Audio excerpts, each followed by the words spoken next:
apapun kekuatan di pasar, ulun Jawa saya walaupun ramai tidak berbahaya, tidak akan membuat perubahan, tidak membuat sesuatu apa-apa. Kenapa? Masing-masing kami jual, padahal itu berkumpul.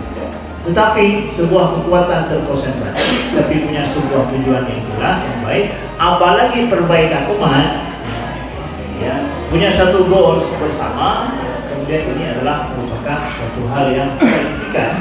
Jadi kebersamaan itu selalu membawa kebaikan. Sudah menjadi itu hukum Allah, sudah jadi hukum Islam. Ya juga, karena disuruh untuk alaikum bil jamaah, jaga oleh kalian jamaah itu, kebersamaan itu dijaga. Nah,